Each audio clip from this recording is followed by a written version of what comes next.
Good morning, viewers. Thank you very much. Welcome to Punchline Africa Television from the general headquarters of Punchline Africa Television in Nairobi, Kenya. Thank you very much, viewers across the continent of Africa, and thank you very much for watching our television for the last 7 years. Thank you very much, again, all of those who have contributed to our existence and our being here, and especially the viewership across Africa, that all our satellite providers in Berlin, in Johannesburg. Good morning, good evening, wherever you are. I am Dr. David Matsanga, together with Miriam Ogutu. Over to you, Miriam, for your own voice checks. All right, indeed. A very good morning to our viewers, depending on where they're watching us today. Good afternoon, good evening. My name is Miriam Ogutu. The show is Good Morning Africa, and it is a pleasure to have you on board. Thank you very much, Miriam. It's a special show in the sense that we shall be having correspondence from today. We have 2 months to the election in Kenya, and we shall be doing it here. We shall be bringing experts on elections, on voter apathy, on voter education. The legacy of President Uhuru Kenyatta is a special exclusive program this morning. We want to look at the president's speech last night.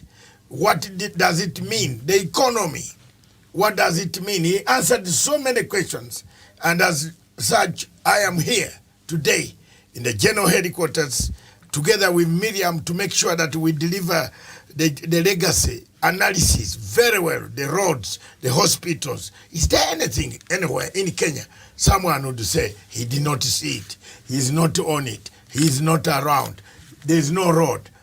Someone was even joking, and jokingly this morning, Miriam saying there is a road to the toilet. Another gentleman, politician, on one of the television stations, that in Muranga and Kagemi, we have even tarmacked the road, and the President Uhuru Kenyatta has done it across the countries, not only in Kenya, but across the country. There is a bulldozer, there is a grader making noise, that strange noise in your village. Tell us. And this week, this month, these 2 months, the legacy trend will be with its coordinators across the country of Kenya. We shall be getting various reports and assessment. What can be done? President Uhuru Kenyatta did his final lap of Madaraka Day yesterday. But before we do that and look into the legacy trend, let's look at the headlines from Miriam Ogutu. Good morning. A very good morning, and I think also we do have Gladwell Kirago joining us this morning. Gladwell, a very good morning to you. Okay, so she shall be joining us soon. All right, let me just take us through the headlines this morning. The Standard newspaper: "This is my legacy. President Uhuru Kenyatta uses the final national day to list his administration's achievements, defends heavy debt, and warns bad successor could loot borrowed billions." The story is on page 4. Ruto Uhuru Cold War spills to Madaraka Day. You'll find that on page 7. US sends more rockets to Ukraine. That is on the World News page on page 36. And today they are focusing on South Imenti race, which has a registered voters of 107,414. And then just down there, IEBC vetting runs into headwinds as voters seek to halt the process. A group of voters have asked the court to stop the process of vetting presidential aspirants, saying there is no legal register of voters and signatures. The story is on page 11, even as we have just about 68 days to our general elections. The Star newspaper, the main headline: Uhuru silences Ruto in exit Madaraka fit. Decision to bar DP from addressing official holidays was made after Kibaki burial. The story is on page 4 and 5. Wairia, Kidero, and Waiguru among 241 aspirants EACC once blocked from polls. The story is on page 6. And President Kenyatta slams CBC. Critics says curriculum is here to stay. That is on page 7. And tragedy as mom and 2 daughters burned to death in Nakuru home. The Daily Nation, the Uhuru scorecard. What will he be remembered for? He built thousands of kilometers of roads, midwifed a new education curriculum, expanded access to primary healthcare, took on the railway challenge, connected more homes to electricity, and led the greening of the environment. But what truly will be the Kenyatta 2 legacy? The stories on a special coverage on the Daily Nation, page 2, 3, 4, 5, 6, 7, and 8. Then just up there, the undesirables. EACC issues a list of aspirants with integrity flaws. The stories on page 13. And then end of term self-assessment card. You'll find all those things just listed there. Some of President Uhuru Kenyatta's achievements during his 10-year term as the President of the Republic of Kenya. So that is what we have on the front pages of the leading newspapers in Kenya this morning. Thank you very much, Miriam, for that. And thank you very much. Welcome to the show. Gladwell, I don't know whether she's there. Welcome to the show, Gladwell Kiragu, who is our reporter from Kiambu or somewhere there. Good morning, Gladwell. She is not. Are you online? Good morning, Gladwell. A very good morning to Dr. David Matsanga. Good morning to Miriam. Good morning to our viewers. Update us before we go to the newspapers. What is the situation like in yesterday you went on a survey. What is the situation across the region, the Rift Valley, the central valley, the province where you are? Doc, yesterday was a colorful day as Kenya marked the 59th Madaraka Day. And also it was also a special day because it was the last Madaraka Day that Uhuru Kenyatta, being the president, he did as his last, the last Madaraka Day when he's still in service. And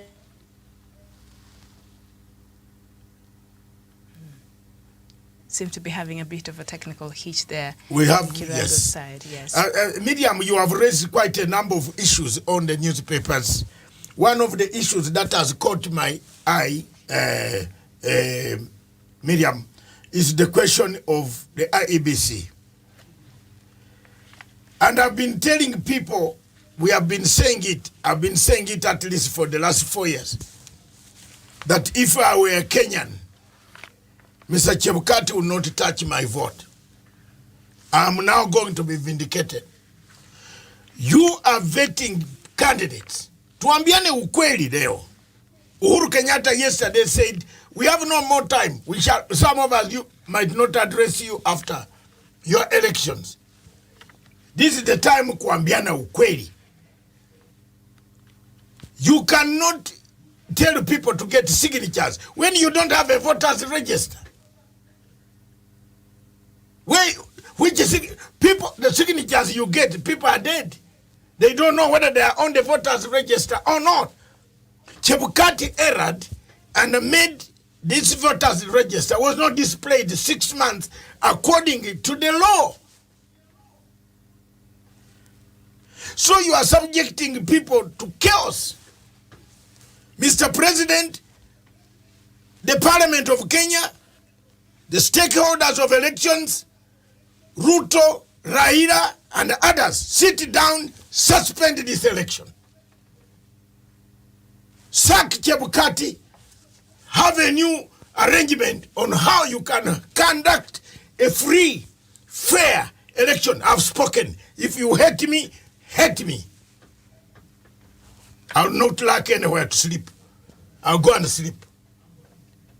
But you are now subjecting people to get 48,000 signatures. Yet, their signatures are not yet even come. What about if the signatures you get, the copies are not on the voters register? And I warn the people here. I warn those who hate me. You can't hate me. Hallelujah. I am poor.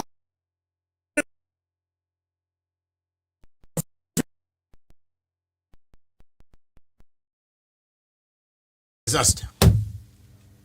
And I'm sorry to say that. That's one thing that has caught my eye. The legacy of President Uhuru Kenyatta will be dented with a bad legacy ending with the IEBC. The guys who were there before the other 4 joined should not touch a ballot paper. The printing of ballot papers from a Greek company up to now is a controversy.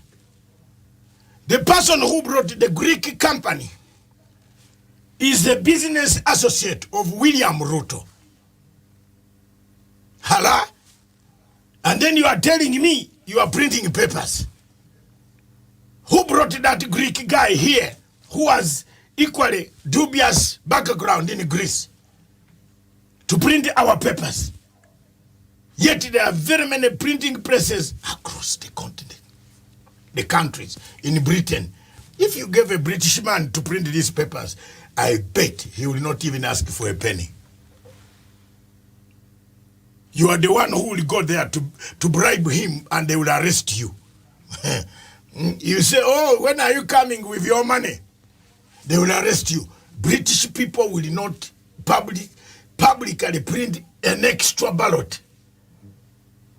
You have given a Greece guy, the economy of Greece, Miriam, is dead. If you go with $10,000 in Athens, the prime minister, the president, will know that you are in the town. So you tell me with this type of money that people round around, they will print the exact amount of the vote, of the ballots. They will substitute, mark them and substitute our ballots. Why do you people in Kenya don't listen to experts? Chebukati should not and should have not handled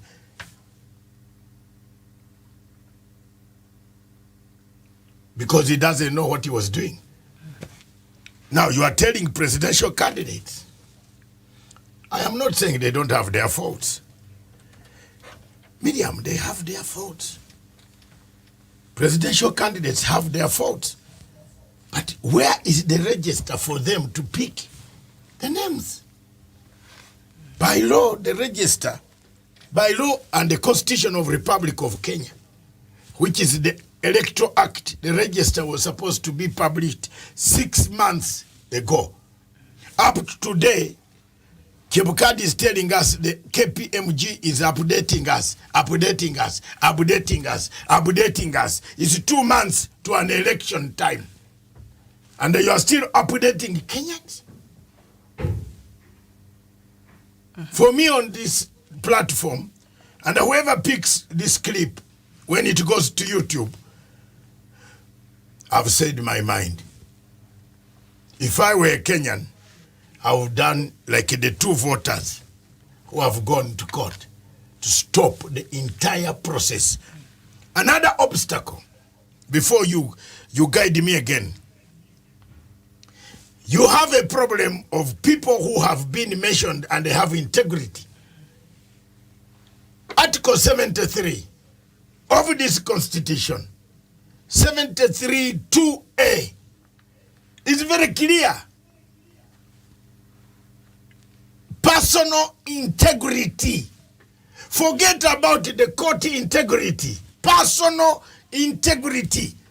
Kama uko na personal integrity, just if you have been mentioned that you touched the woman's hand, or you touched, or you cuddled, or you kissed the woman in an office, in developed democracies, you step aside. Clear your conscience, come back. Now here we are bombarding, and Dr. Matsanga speaks it as it is. We are bombarding the IEBC at the last minute with names of everybody questionable character. Some died in 2005, don't forget that, Miriam. There is one of the candidates who says he died in 2005. And another miracle happened in Kenya. I didn't know that Kenya was the only country with a miracle where Jesus came back through that person and he's back on earth contesting. Now, You have thrown all this information to the IEBC. What do you want the IEBC to do now? Chebukati, who is already disorganized, can select, what does he do with these 214? And 41. And 41. We have only 1,900 and something elective posts in Kenya. So if out of this we have 241 who are well-known cases that will go to court, the deputy president of Kwanza, Kenya Kwanza, if the court finds him guilty, it will sentence him. We shall have to go back to the drawing table. Why do we spend that money going to remove? Oh, Rigathi wants to go to power, then protect himself. Protected by his mafia boss. In Britain, a mere fact that someone, or America, or even South Africa, someone just to say, I smelled some corruption somewhere, the person resigns. How many perceptions we have? Any Kenyan, if you Google in the Google map, Google, what is it called? The Google. And then the name of the deputy president of Kenya. Voila. Voila. And if you go down to ask the general managers of these companies who were arrested, NHIF, in the house, in their bedroom, sitting room, they cry. The man who brought them a problem. Miriam, I'm speaking the truth. I've sat with these 4 of these gentlemen in one of the hotels in Kempisk. One of them called me and said, my dear, is there a way you can help me to get my job? And that guy brought me down. I don't want to mention their names, but I have sat with at least 3. Mugatana, I will mention because he told me frankly. Ruto brought his job down. Okay? And the Mugatana today is shining in Ruto's party. That one, Mugatana got that job. You remember during the ICC times? I pulled Mugatana from the streets of Kenya, Nairobi, and said, come and do ICC with me, you're a lawyer, analyze this. That's how he got to be the man at the port, Kenya Ports Authority. Because he was seen. I am now telling the truth, revealing this. He was put there, then Ruto killed his job. They wanted to divide the Kenya Port Mombasa to someone, businessman, friend of mine, whom I don't want to mention, because he has never done anything wrong against me. I cannot mention. Me, anybody who has done something wrong, Miriam, I mention. Like Ruto, I mention. Like Kindiki, I mention. Like Mulukomen, I mention. If they have contrary evidence, they must sue me. I'm ready. Kindiki and Mulukomen, they took my money. They used to sign somewhere. And for 2-3 years, they were taking my money. Naume Shabani told them, Jameni, one day you'll be caught. Mama Naume Shabani told them. That's why they can't speak to me. But the time has caught up with them. Kindiki, I prayed tears, tears, tears. My dear, you know when you pray as a Christian, every time tears come, God listens to your tears. He will never touch power here. That he's the ICC lawyer. Which ICC lawyer who steals somebody's money and says, I'm Matanga taking this money to Matanga. Where were you taking it? So, Miriam, there is a very big problem on ICC here, and that ICC is going to bring you the chaos. It's the Waterloo. The EACC. No, the IBC. ICC. The IBC. the IBC, yes. IEBC will bring you a Waterloo. Okay. The EACC yes. has added a Waterloo to IEBC. And Doc, when you look at these 241 people who have been flagged as not suitable to holding this public office, we can see that one of them, in fact the first one, is the running mate for Kenya Kwanza, that is Madira Member of Parliament Gachagua. So when you look at this list and this time that this list has been given by the EACC, you get to wonder then what will be the right time to go through the vetting process by the EACC? Is it right now or before, so that it's not an inconvenience? Is again a confusion from Chebukati. Chebukati said, look at the way Chebukati has been conducting this election. Kalonzo Musyoka moves to hand in his papers. Now we know the signatures, the people you are collecting might be dead people, but they have left their IDs behind. Yes, it is possible. And therefore don't clear people. There might be dead people who have left their IDs to their relatives. Because you are not conducting this election with a supervisor. You are collecting it yourself in the villages. What is difficult for me to bring a dead man, my brother's certificate, ID, which he left to me? Where is the time to go and check to the death certificate to find out the brother is dead? Where is the time? When Uhuru Kenyatta wanted to bring a Huduma number, Ruto said it's a very bad number. Yet that number could tell you immediately that this ID, the man died. 5 months ago we buried him, so this ID is invalid. You said Uhuru Kenyatta, what? The legacy of Uhuru Kenyatta wanted to bring you simplicity, IT. You refused. You insulted the Minister of Internal Affairs. There is some boy who has never even seen a school called Itumbi insulting the minister, calling him a thief. Where? What Itumbi, please? I am the one who taught you how to use a fork on a plane. Where Itumbi, you didn't know how to use a fork. I said they catch like this, don't catch like that. On a plane the first day when I took him to the ICC, he's insulting people that is the chief intelligence. What chief intelligence with that head? What do you have in head to do intelligence in this country? You just spread rumors and dismember your country. But remember, the first flight you made was Matanga's. So look at that they are chief intelligence. When I say, don't do that, don't do that, don't do that. Now they have delivered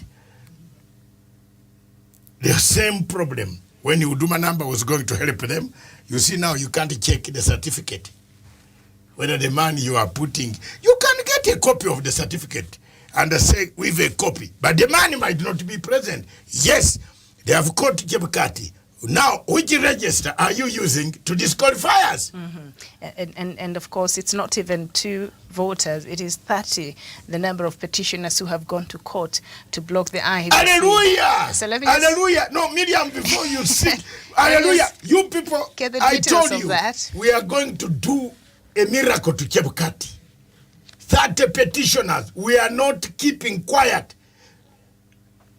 Raila Amolo Odinga, President Uhuru Kenyatta, sit down.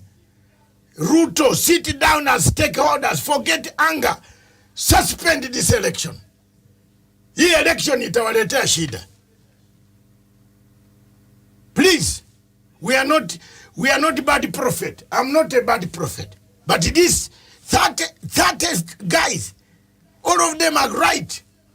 Which judge is going to refuse them? A judge who is going to refuse them would be put on a gun point maybe. But they have a point here. Even if you have not gone to school of law, they have a point. Which register is Chebukati using? Since KPMG is still not releasing the register. Why did he delay to pin the result on the wall? 6 months, the law caught him. Chebukati played an illegality, continues to play an illegality, continues to tell Mr. Musyoka Kalonzo, come on Friday, can go home and come back on Sunday. Which returning officer does that? Show me. In this Commonwealth, even the Ugandan returning officer says, I'm not taking your papers. And he enters his house and goes. How many candidates were disqualified in Uganda? Very many. Because they did not meet the threshold.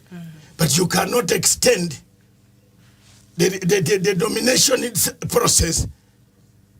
Surely, you without going to court to even seek the court that I want to increase by 3 hours. Miriam, you have given. My sister, you have given your opponents a lot of powder. Ammunition. Ammunition. Okay. So, mingi. Watamupiga huko kotini. Sasa, by the time the court rules, Miriam, when will be the elections? When? Stakeholders have to sit down. I don't know where Orengo is. Orengo. Senior Counsel Mwite. And all these top lawyers in Gatia. Come up, man, save this situation. All people who have studied law, save this situation. PLO Lumumba, my friend. Where are you? You were a constitutional expert. Save Kenya now. The deputy president, you never anticipated a man who was a deputy to the president to come to fill papers for presidency. Silent legality. Explain it to us. Do you call it idle legality or silent legality? Now there is a deputy president who has filled the papers, wants to be in both offices. How will you determine the money that he earns on the salary? The salary allowances of the president for the next 2 months will still be used for elections of the deputy president. What about the other contestants? What do they get the money? And you told Mr. Natembeya to resign. But you have left a deputy sitting president. So the constitution, this one, has a lacuna. Where does Natembeya now go? Where does William Ruto go? Does he leave his current house and stay in the borehole water house where there is a miracle for borehole water? Remember, Madam was saying he prayed until the water became purified. Sorry. You know, when I talk about that family, my tongue starts trembling. You know, because both of them connived to cheat. Miriam, let me cut the story as I allow Gladwell. Yes. There is a story I want to cut for you. Not concerning this. There is no way, and the Kenyans listen to me, there is no way that the deputy president did not know he was not going to speak. He knew. He left his current home knowing he was not going to speak at that rally. He was given. He did not attend the cabinet, but he was called to attend. Because he wanted to come and publicly announce his resignation. So, Mr. Deputy President, even the phone you use, we also hear it. There are people, experts in Britain, who hear it. And other countries. Don't think you have a special phone in this country here. You are telling people to organize people so that you dismember Uhuru Kenyatta at the stadium by saying, I've left. And this is because of this, that. You are going to state your... Isn't it? So, sir, you are telling me that the whole of the presidency, the protocol of Kenya is stupid not to give you, as a deputy president of Republic of Kenya, and the program? Surely, Ruto kuwa na ukweli kidogo. Sometimes, Your Excellency, Deputy President, younger man, have some credibility. So the tip-off was very clear. Don't even go to too many stories about he was stopped. He was stopped by who? He sat there. He knew he was not going to speak. He knew he had come to declare that I am no longer the deputy president.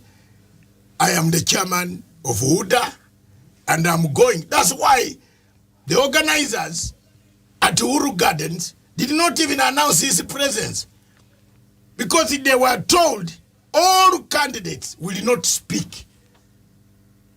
So Ruto, wachana na you lie to your stupid people, not Matanga and not Miriam. Please don't belong to that.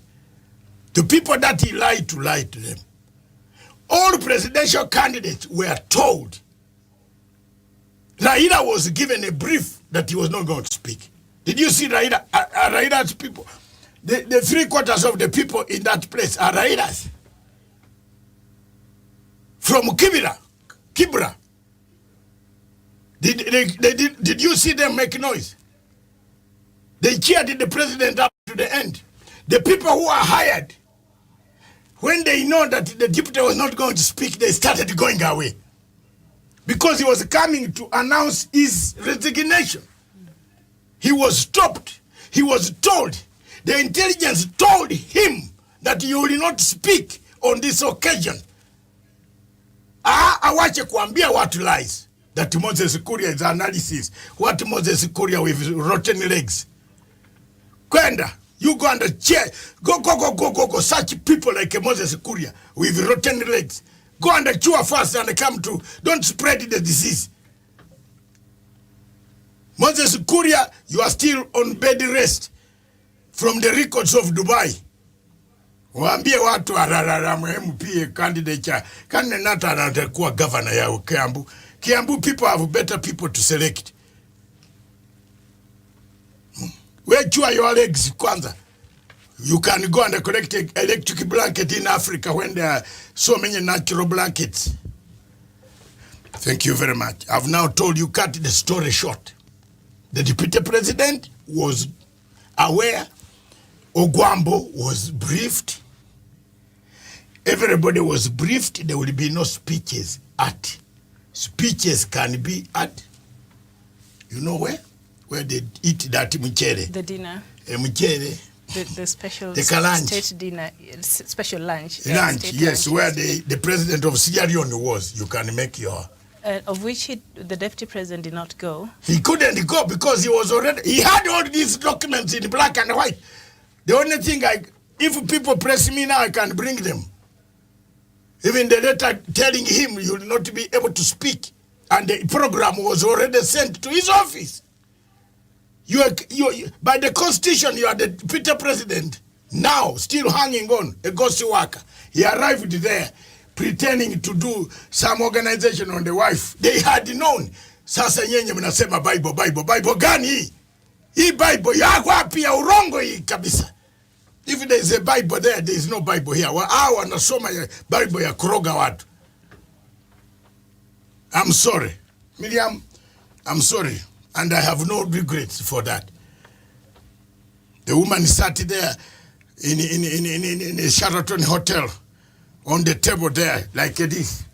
When I was briefing the husband, I lost my job in Sky News Consort, which feeds my children. And today you are enjoying, you say you are a good Christian. Nyenye.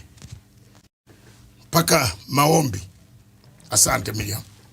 I think I've cut the story. You have now, you work on that story, whether the deputy president was informed or not. Any logical person, you have been in all these departments, you have interviewed so many people. It's not this first station. There is no way they can fail to give the deputy president an advance copy. He was told, if you don't want, then he said he's not coming to cabinet. All his ministers came. He chose to go to the stadium, Cheligui.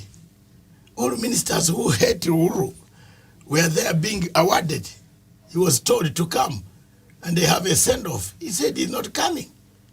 He had already organized with the land grabber, Mr. Korir, Nixon Korir, the MP for Langata, to bring people there to come and say, Your Excellency, I'm making, and by the way, your typewriters and your computer, we have also plugged yours. Sorry. Anyway, it's okay. The speech, I am here, I've been here working, and I want to thank you very much, Your Excellency President Uhuru Kenyatta, for having given me this opportunity to serve you. But I'm now going to an elective position, therefore I want to tender my resignation. What would the crowd do? He wanted to pick sympathy, addiction to sympathy. Matiang'i did not go further. Dr. Fred Matiang'i asked Matiang'i for package of good insult. Tutamnyorosha mzuri. Sababu kama if we don't nyorosha him now in this remaining 2 months, atatunyorosha mbaya. The remaining 2 months. And by the way, Deputy President, on Saturday, once you pick your forms, go to the Borehole House. Because now you run a presidential candidate. You don't need much security. You need only 2 policemen. You can hire special. Because Raila Odinga, Mongare will go to court and tell the court there's one candidate who carries 2,000 presidential escorts who are bigger than me, and they are beating my people every day I pass by the village. And the election is cancelled. I submit. All right, so before we move on and talk about some of the highlight of President Uhuru Kenyatta's speech, which is his legacy and some of the things that he mentioned that he has achieved in his government, and we will come to that in a bit. I'd like to bring in Gladwell, and before that, let me just read a background of some of the stories that you already talked about. And a group of registered voters has gone to court to block the Independent and Electoral and Boundaries Commission, IEBC, from gazetting the list of presidential candidates on claims that the process is marred by irregularities. The 30 petitioners have challenged the process of verifying 2,000 signatures from 24 counties submitted by presidential candidates in the absence of a final voters register, which is to be gazetted on June 9th, and termed the process flawed. The petitioners, who listed the Attorney General, the IEBC, as the first and second respondents, respectively, said verification of presidential aspirant supporter signatures was a nullity, since the Commission did not maintain all registers or a database of signatures to carry out the purported verification of signatures. The petitioners argue that the Commission is arriving at 18 shortlisted candidates for the presidential race is null and void because the official register has not been gazetted. IEBC Chairperson Wafula Chebukati has said the voters' register was undergoing an audit by KPMG and will be gazetted on June 9th. So what they're saying, the register that Chebukati is using right now is faulty until this other one is out. The clean one is out. So they're saying this is an analysis. I'd like to hear Gladwell's thoughts on this. Gladwell. Thank you. Yes, if you can hear me, good morning. Very good morning to you both. Doctor's advisement has made me a bit of a... Miriam, can you read the last part? The petitioners, the petitioners argue that the Commission is arrived in arriving at 18 shortlisted candidates for the presidential race is null and void because the official register has not been gazetted, because the official register is still undergoing audit by KPMG and will be gazetted on June 9th. So they're saying there's no way, the commission could not verify these signatures or the IDs of the voters because we don't have the official register yet. It's still being audited. That is very true, Miriam.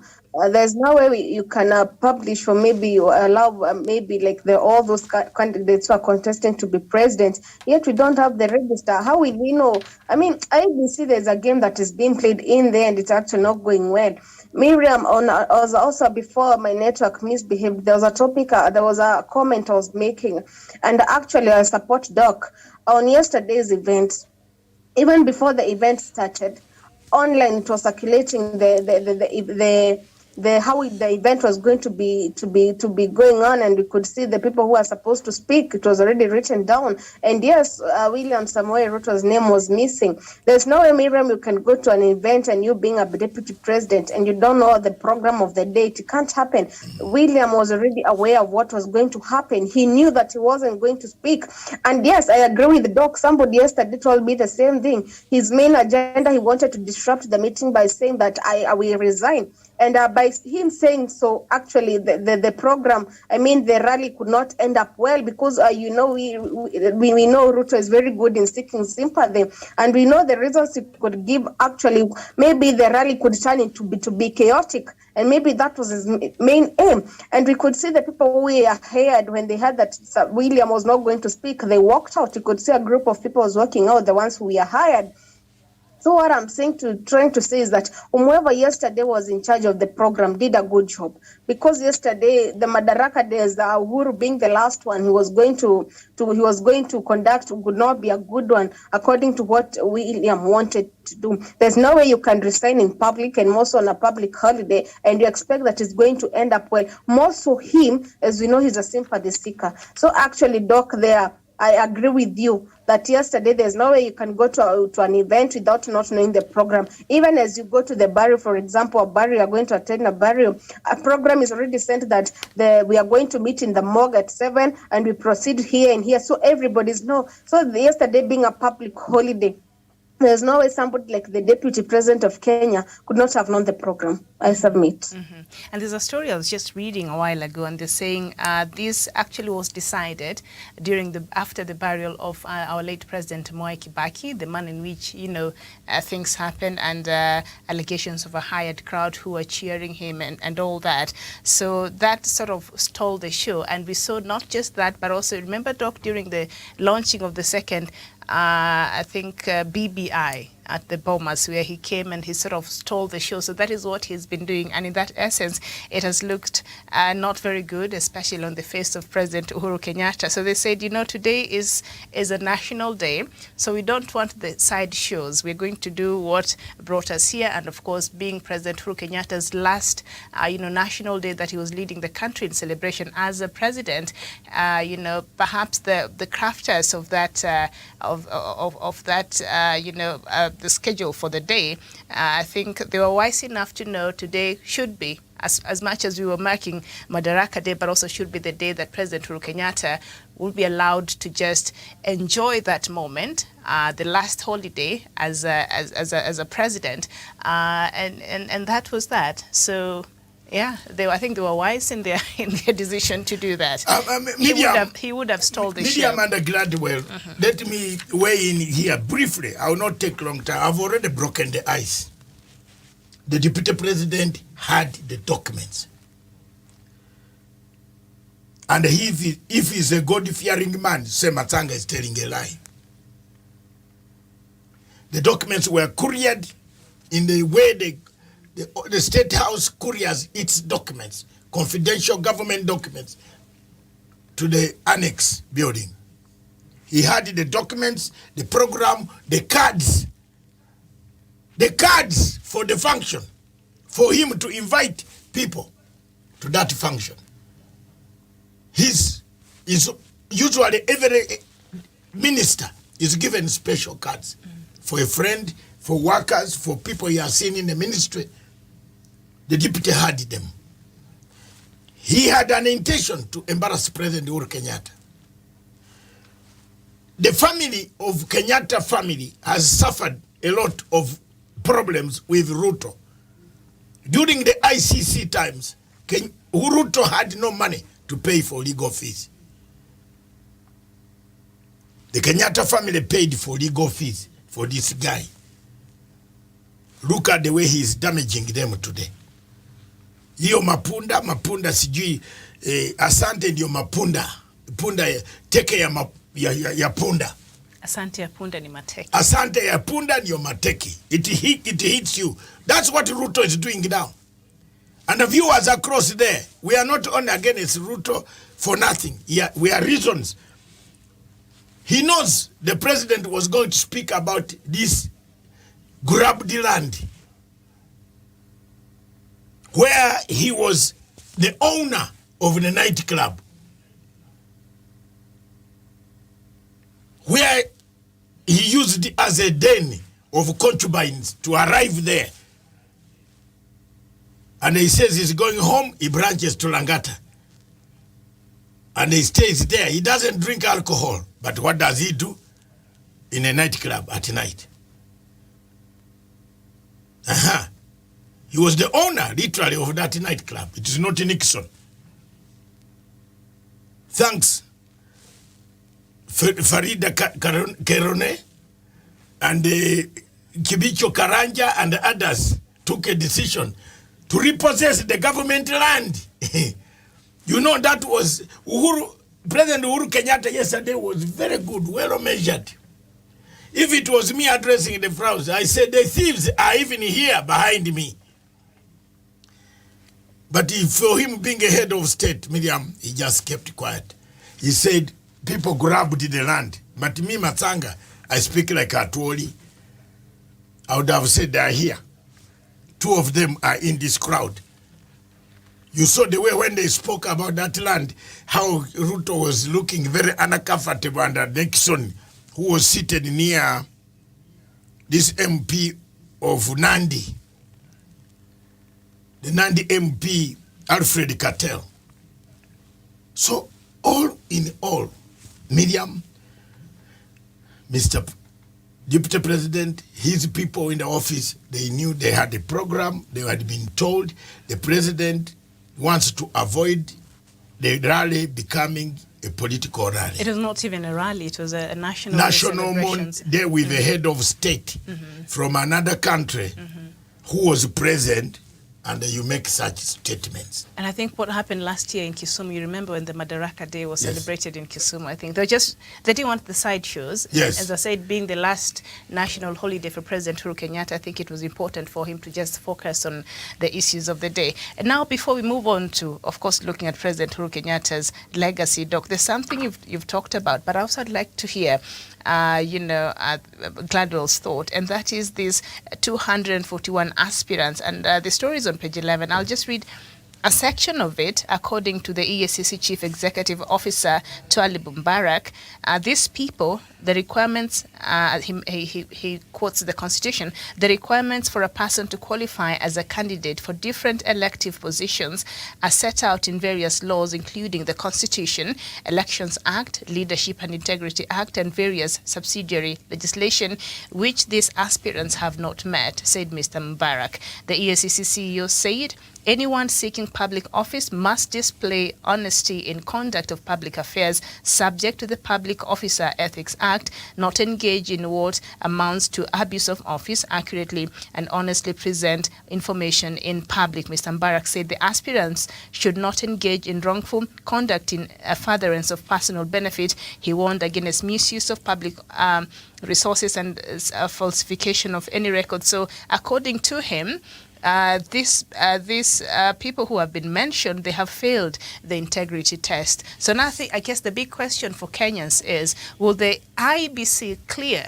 And remember, we are starting with a running mate of Kenya Kwanza, Mathira, Member of Parliament, Rigathi Gachagua now. He is top on that list. So will IBC likely to not clear these aspirants, or what will happen now?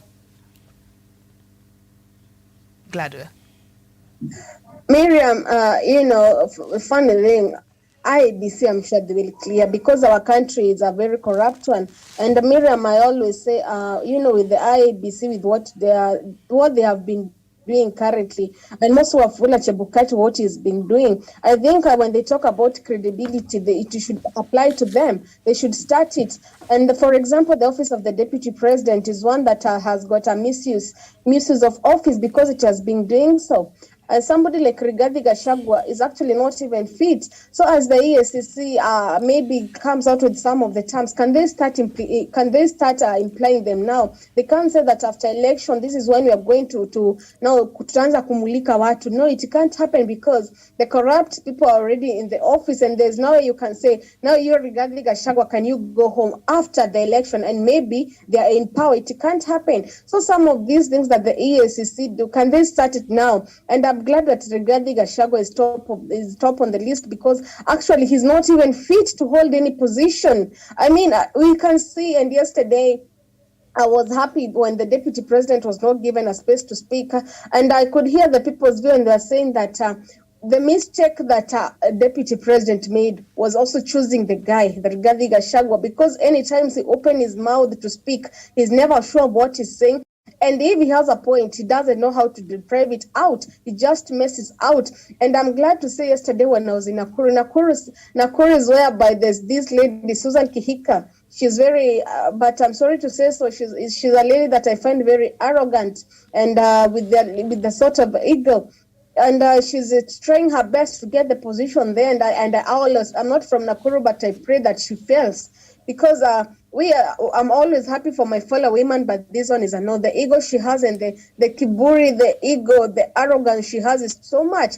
And yesterday in a tweet, she made a comment and said that the mother Rao, there's this quote being used, mother plus Rao, that they played yesterday, that it is actually coming August, that when the Kenya Kwanza get into position, that the ODM people, the Azimio, won't get peace. So you can imagine the kind of statement. And that's what I'm saying, with these Kenya Kwanza people, when they tend to open up their mouth to speak, it's actually doing more harm than good to them. Mm-hmm. And on this list, we do have 3 presidential candidates and the deputy presidential aspirants. We have 61 governor and deputy governor aspirants. We have 6 Senate aspirants, we have 19 women representative aspirants, we have 58 members of parliament aspirants and 94 MCA aspirants. These are the people on this list, and there's a reason why the drafters of this constitution felt it was important to put safeguards, and EACC is one of them. Before we get criminals in this parliament and in positions of leadership, they're supposed to peruse and go through and audit their history and see if at all they meet this Integrity Act according to our Chapter 6 of the Kenyan Constitution. So I think while the court barred Mike Sonko, I think barred EACC from IEBC from clearing Mike Sonko, Kenyans will also be sitting and waiting to see how IEBC will handle this list of 241. Of course, Mike Sonko is in there, and see will they use the same yardstick to make sure that the rest also are not cleared to run for any public post. Miriam, the question to her. It's you now. There is something strange here. You find even the person whom you know is not perception, but has been called by the IEBC, the EACC several times. Governor Uhuru. She's all over the whole place, saying that EACC is targeting. She's very clean. Even when Kabura said they did a business together, carried 62 million shillings at 3 a.m. in the morning. If I were Uhuru, I would shut up.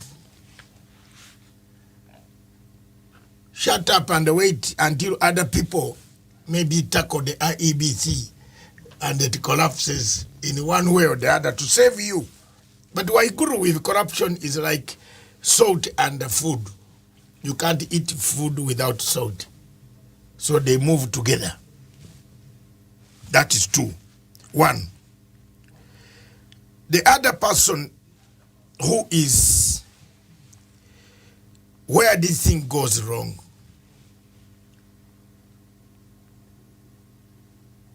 is the criminal justice system. Because in that reading you have raised something. Why did we wait for long?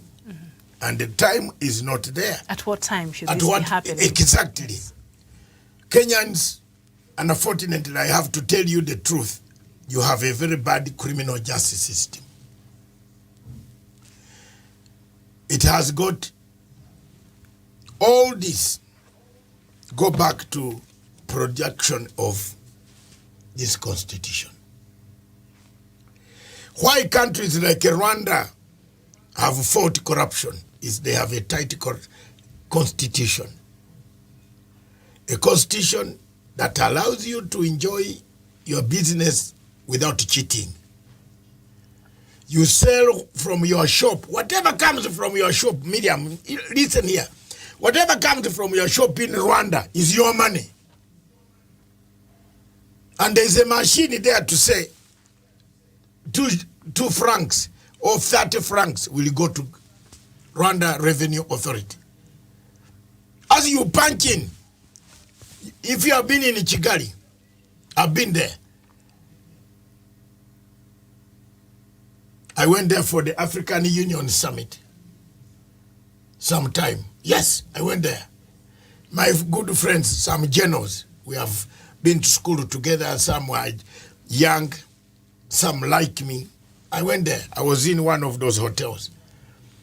You in the hotel, even if you are buying Colgate, that Colgate is already taxed.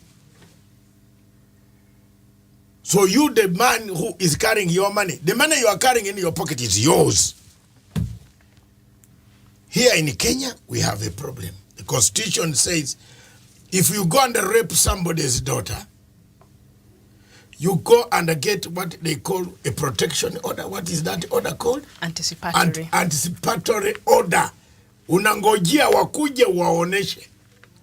But you have raped somebody who might be dying on a hospital bed. So we have a bad criminal justice system. Ladies and gentlemen, those watching us across in Kenya, change this bad criminal system. Change it. We might sit here for 20 hours. Miriam, we shall not get the puzzle here. The 30 men who have gone to court have done a great job. What Chebukati should do is to write his summary report, obstacles, and throw the ball game to President Uhuru Kenyatta. And tell President Uhuru Kenyatta, I am not able to conduct this election. Other than that, call stakeholders, let them as Kenyans, because you can't say you are waiting for a national disaster. It might not come now. The Constitution of the Republic of Kenya says, before you postpone the election, there must be 2 things. The country is under war or there is a natural calamity. I just want to ask Kenyans, what about if that natural calamity occurs on 8th or 9th of October? In the morning, will you conduct the elections?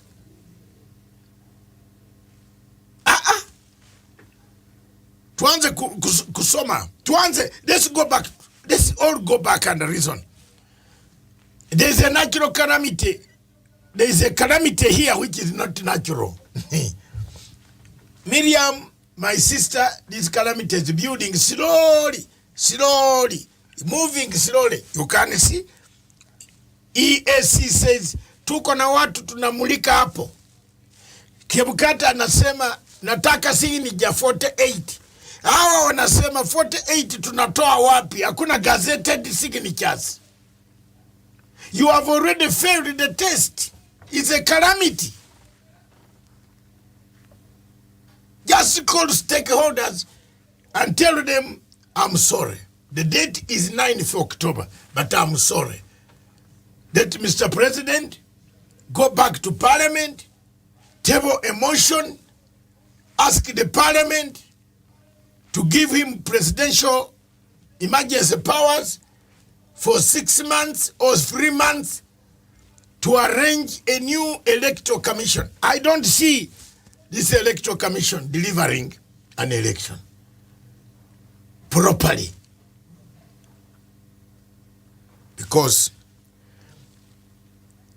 Chief Justice said, once you're in court, you have to clear the court. Have you seen another obstacle we have? Kama uko kotini, lazima uklie kotini. Ndio upande uweke what are they called? Steps. You can't say I was accused, but I can, this will be here. Let me go for another one. Then the onus lies on the Chief Justice to collect, to do now. Madam Justice Kome. What Justice Kome can do now is to constitute a special court that sits 24 hours. Maybe that's why they were training those judges on hearing these elections. Or the money. Because when you hear what Chief Justice is saying, and when you hear a lawyer like what Chebukati is saying and others, you wonder, is this the same law, and why is it being interpreted so different? Because a person like Sirisi, a member of parliament, he is a convict. Let's not forget that. He's a criminal. The court has proved that he is a criminal. But don't forget this. But he forget Chebukati and Waluke come from the same village. I think this is very frustrating to a lot of Kenyans. Did you know that? Because some people think Matanga talks lies. They are all from Bungoma village, the same. Marikisi Chebukoli Mount Elgon Chebukati Wafula. Bambile Chwele. They are in the same village. He cleared his relative. And he refused to clear other people. So is this a fair? I'm not talking, boss. Ma'am, please, viewers, don't think I'm biased against any side. I want those votes in Sirisa to come because they are Azimio. But you cannot allow Azimio because it's your relative. We should have cancelled all of them. That is an irregularity already. Somebody in Sirisa is going to come up and file an application. The country will lose more money than stopping them now. So for me, the only advice I can give after criticism is the people who have been mentioned here, run to court and ask the court for your debt. Quickly, in these 2 months. And this EACC and ODPP, are they not the same offices which say that now they've halted some of these trials until after elections, and now you're coming with a list of people who don't meet the integrity test? Miriam, you are taking me to the route. They're taking us in circles. Yes, you are taking me to the route that I avoided. Which is which now? Yeah, I avoided. Yeah. You know, the DPP is my younger man, my younger friend. His father was my best friend. The DCI is a great friend of mine. So I'm not going to comment on any of the things. You know, you have to declare interest. They are all my friends. Let them sort this matter. I know who is wrong amongst them, but I want to say publicly, yeah. Mm-hmm. I am leaving it to God to make judgment for me. Like I've left it to God to make a ruling, Ruto and me.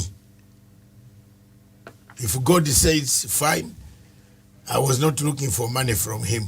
So, but I was only looking for respect.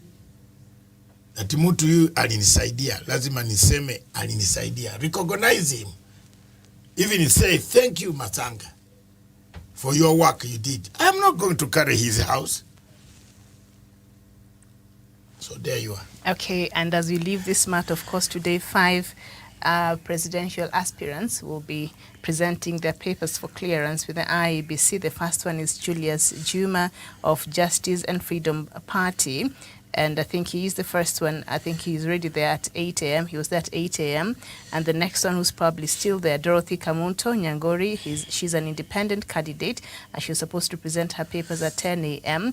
And James Kamau, also an independent, supposed to present his papers at 11. And also Gibson Ngaroia, also an independent, at 2 p.m. And Professor George Lushiri Wajakoya, I think from Roots Party, he was given an extension because he failed to, his presentation last week had some issues, so he will be for the second time today at 3 p.m. So 5 presidential candidates, aspirants to present their papers. They're still aspirants until they're cleared. Now they become candidates. So sorry for that. Okay.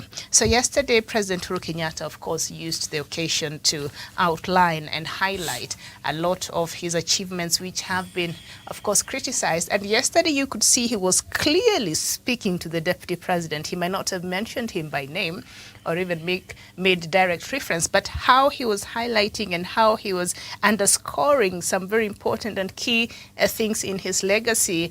You could see when he was talking about CBC, you could see when he was talking about roads, he even quoted what's something Deputy President has said before, that President Kenyatta said that, you know, some people are saying that we can't eat roads, but we need roads to ensure that the food from the shambas are able to be transported to Kenyans across the country. So he was clearly responding to some of this criticism that he has been receiving on behalf of the Deputy President and his lieutenants. So let me just bring us to the Daily Nation, and of course that story is on the main page. So I'll just read that and take us to some of the details inside. The Uhuru scorecard. Breaking news is that presidential, sorry Miriam to interrupt, okay. Presidential aspirant Dorothy Kamunto has not been cleared. Reasons? I think the same reasons. Will they give her a second chance? Because that's what it Chebukati has seems been that doing. they have not even given her a second chance. She has just left a few minutes ago, and she was not cleared. And if you talk about Juma is number something on the list. Actually, he's number 1 on the list. Yeah. My friend Juma, we used to do shows with him on K24. Just as Juma. He will not be cleared.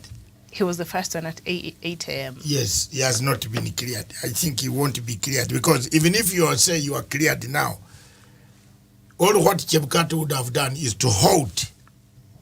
Because he is the first one on the list of integrity requirements. Yes. On this list, yes. Yeah, but to halt this thing until 9th of June. But Chebukati is not having advisors. He's having just his tribesmen running around the IEBC. And just another breaking news, the presidential aspirant Justice Juma's nomination rejected again by IEBC over insufficient documentation. Not the integrity aspect of it, insufficient documentation. I told so you. do we even need this chapter in our constitution? We don't need. There you are. Just as Juma. So all these people Chebukati is making a burden for you Kenyans. These guys are going to sit in Mlimani court and they will wait for you. It is an artificial calamity. But you know what? You know what Chebukati might say? The Constitution says the IEBC might audit the register of the voter 6 months. Not shall, not must, might. So that is the technicality that has given Chebukati the bravery we see as we sit here and say he's acting out of what the Constitution mandates him to. But it says it might, the IEBC might, not it shall or it must. So, Medium. I'm thinking that is why he's continuing. It is here. Yes. Chapter 6, agreements relating to natural resources. There is chapter 7. Let's go to the IEBC Act. Yes, here.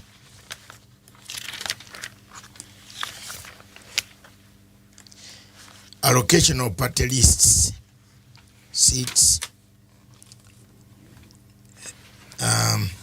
electoral disputes, voting, independent electoral boundaries commission, register of voter. Yeah, 83. A person qualifies for registration as a voter at elections. This is not declared to be an unsound mind, has not been convicted as an offense during the preceding 5 years. Now, even how many people qualify as voters who have already been convicted? You don't know. A citizen. So, even if you go and get a voter's card, Miriam, you are getting a voter's card of a man who has been convicted. How has Chebuka to find out whether this is... I'm looking for Chapter 7, representation. Yes, eligibility to stand as an independent candidate. Candidates of election, political parties, okay. Independent Electoral Boundaries Commission. They shall establish boundaries. A person is not eligible for appointment of a member. Delimitation. Yeah. Yes, we go. I'm gonna get it. Basic requirement for political parties. Yes.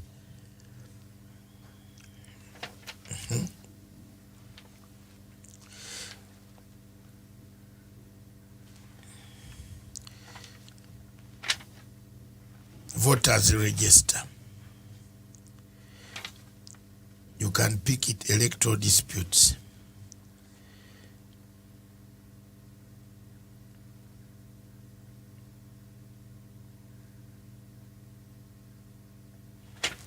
Okay, I've seen the that section. That section here. Let me just read. Sorry, Kirago, we are now becoming very tough lawyers. We have not ignored you, Kirago. I'll just come to you in a bit. Inspection of the register of voters. Yes. The Act mandates the Commission to open the principal register of voters for inspection for a period of at least 14 days of such period as the Commission may consider necessary within 60 days from the date of the notice of a general election. Within 60 days.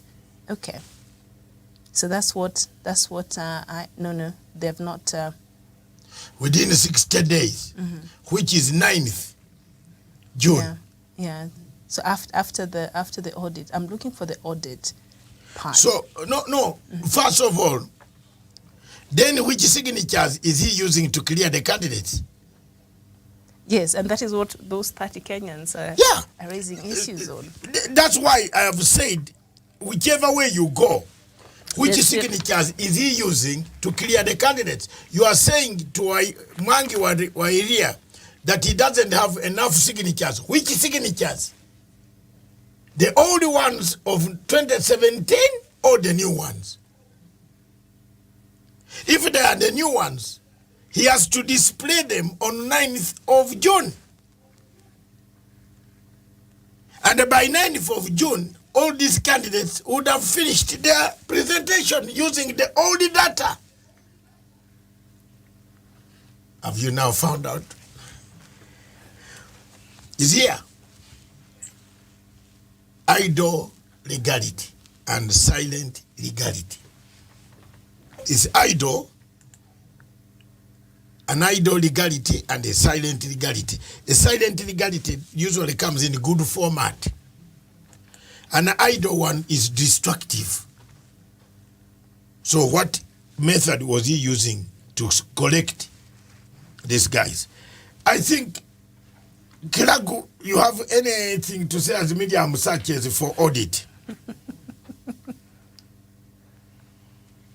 Actually, I'm following very closely because I also want to know because I might not be supporting Mwangi Wairia, but I also didn't find it fair for him. It is not fair. So I'm also I'm following closely to find which register they're using. The basic thing, gradually, Kirago, I am asking a cardinal question. which you know very well the answer. There is a natural calamity and artificial calamity.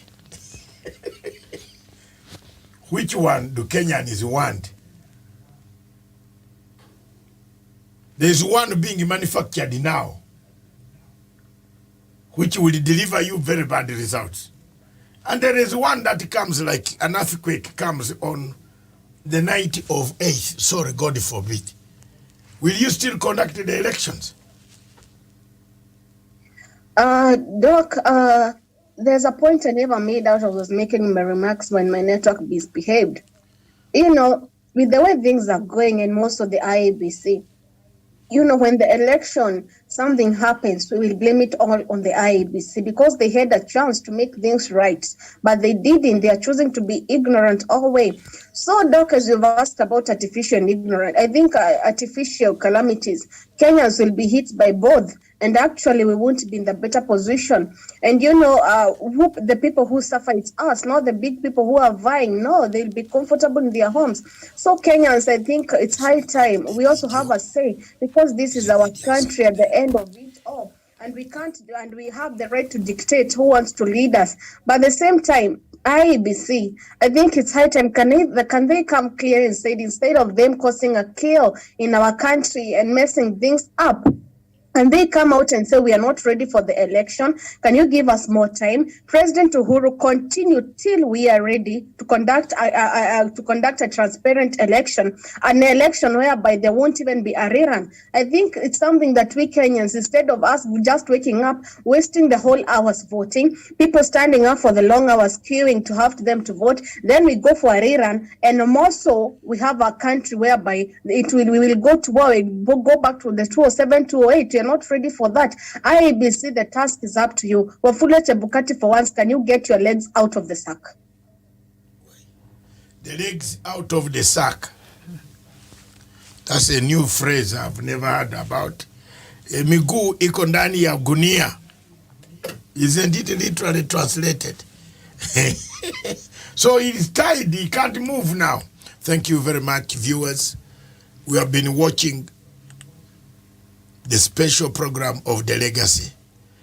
This morning the first hour we have been doing the difficulties that have come out of the newspapers. Mm-hmm. And now this second hour we are going to look at the economy, the prices, the politics, the economics around. You remember we stopped that topic, debt, too much. But first of all, before we go to the break, we are not going to break, but let's have this video of our colleague from Gupita Radio, television station. Stephen, get that video to play. The video is going to play, and Gladwell, listen and take figures, get a pen and see which country in Africa will be affected, where and how much chaos it could bring. All of you viewers watching us, this is Punchline Africa Television from the Political Command Center in Nairobi, itself headquarters near none other than Miriam Ogutu. Face to face, closer to closerness. We are together here today, this morning. Thank you, Miriam. Miriam is still looking for audit report, the law on audit. I think when she comes back, we shall get it. Thank you. March, the United Nations released this report. It said there were 107 economies that face at least one of the three risks. Number one, rising food prices. Number two, rising energy prices. And three, tougher financial conditions. 107 countries face these risks. Together, they represent 1.7 billion people. That's more than 1/5 of humanity. There are 69 countries that face all the three risks: food, energy, finance, all three. 69 countries could go the Sri Lanka way. 25 in Africa, 25 in the Asia Pacific, and 19 in Latin America. Which countries are these? We'll start with Egypt, the land of pharaohs. It is in the throes of a financial crisis. Egypt is the world's largest importer of wheat. Russia and Ukraine were its top suppliers. As they fight now, the supplies are running out. Last month, Egypt said that its wheat reserves will not last more than 3 months. Next, we have Tunisia, the birthplace of the Arab Spring. Its economy is overheating. Foreign debt accounts for 100% of its GDP. The trade deficit has widened to $800 million. Inflation stands at 7%. Fuel prices at record highs. Experts say Tunisia could soon face civil unrest. The same warning has been issued for Lebanon. The Switzerland of West Asia, well, not anymore. In 2020, the Beirut blasts destroyed Lebanon's largest grain stores. Food prices went up by 11 times. The Lebanese pound lost 90% of its value. Public debt grew to 360% of the GDP. The war in Ukraine complicated things further. Lebanon imported 80% of its wheat from Ukraine. Those supplies have fallen. There's a bread shortage, a scarcity of sunflower oil. Lebanon has been forced to take a $150 million loan from the World Bank to ensure food security. Then we have Argentina, the land of tango, also caught on the wrong foot now. Inflation is paralyzing its economy. External debt is mounting. Argentina has defaulted on debt repayments 9 times. To avoid a 10th default, it has gone to the IMF. It wants to refinance a $45 billion loan. It may give Argentina a brief reprieve, but it will not quell the civil unrest. Analysts say Argentina is staring at a long and cold winter this year. Some other Latin American countries are also at risk, like El Salvador and Peru. They face hyperinflation in commodities, tumbling bonds, food shortages, detonating prices, and mass unemployment. Very much like Sri Lanka. Reports say both countries could soon face civil unrest. In sub-Saharan Africa, Ghana, Kenya, South Africa, Ethiopia could be the worst hit. In Ghana, debt levels are soaring. Interest payments are choking the economy. A debt crisis looks imminent. In Kenya, the debt has climbed to $70 billion. That's 70% of its GDP. Last week, they got a $244 million loan from the IMF to weather this economic storm. In South Africa, the debt has reached 80% of its GDP. There's a looming threat of state collapse, a rerun of the 2021 civil unrest. Next comes Turkey. The currency is sliding, the debt is soaring, upwards of 54% of the GDP. Inflation has touched 70%. GDP forecast cut to 3.3%. There's a food shortage. Turkey is getting 50,000 tons of wheat from India. And these were just a few examples. The World Bank says that in the next 12 months, as many as a dozen developing economies may not be able to service their debt. This will be the largest debt crisis in a generation. What about India? It will feel the impact. A few state economies are already inching towards a debt crisis. In Punjab, West Bengal, Bihar and Andhra Pradesh, the debt to GDP ratio is identical to Sri Lanka's. On the 3rd of April, Indian bureaucrats expressed concern. They said populist measures in these states could ruin their economies and leave them broke like Sri Lanka. Now, here's the thing. The entire world is in debt distress. National budgets are at breaking point. Some governments are being forced to cut spending. Others are borrowing more to stay afloat. What can we do to stop this? How can the world prevent a debt typhoon?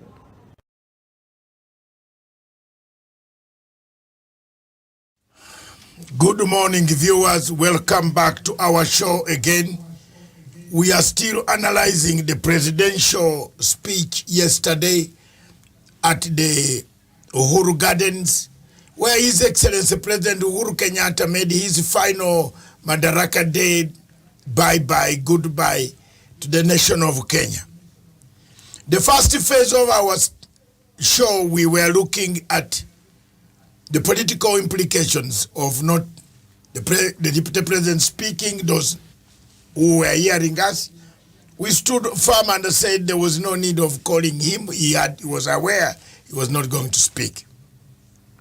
This second phase, we want to look at the implications of the economy, infrastructure, schools, medicine, CBC, which Ruto said he will scrap. The president says no, it will go on. Those are the challenges. The economy. We want to look at the economy. What the president said about the economy of Republic of Kenya.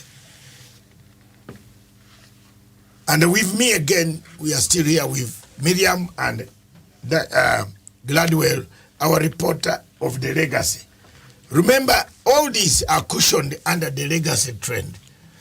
which we follow the trend of the president, of the legacy, the achievements, the good roads, the infrastructure. Going to the airport has been reduced to 20 minutes. And you are already eating your beer upstairs in waiting for the flight to come. That's a very good thing, and you can't say it is a wrong thing. There are many people who have said, do we eat roads? And I want to tell you, yes, roads are eaten through transport. If there are bad roads, you might not take the patient to hospital. He will die on the way. But Miriam, quoting exactly what the president said, and before you quoted that, there was that audit query. I don't know whether you found it. I'm still trying to look, but yeah. But if you haven't found it, yes. But quote exactly, the president talked about the economy, which date, how much should one borrow, how do you determine how deep should the borrowing go? And he said, to summarize up, on Standard newspaper, this is my legacy. He has defended the heavy debt and wants bad successor could loot borrowed money. And as you rightly said, the whole speech here was targeted. It was, we know who the looter is. And thank you very much, Mr. President, for having gone to English language schools of literature. You were yesterday speaking in metaphors. But the people got the message. I got the message very loud and clear. He was meaning this same guy who has looted, he is waiting for the money to be borrowed. One of the problems that has made their relationship not be there is the borrowed money that came when it arrives. He sends Koistani to go and collect those Chinese constructing that particular project to come and bring hard cash. I found it in Intercontinental Hotel. They were there, like 20. And Mr. Costani, the current MP, Caleb, was saying, Daktari, you wait here, I'm coming back, I'm taking these people to the DP. Because I was asking him that, why are you in the company of, you are the PA to President, Deputy President? Are these investors or who are they? They are investors. Oh yes, they are the ones doing the SGR. They are the ones doing this. They were going there. Another group I found in one of the hotels that had come from Turkey with an ambassador, somebody, an acting who was an ambassador somewhere. Plenty.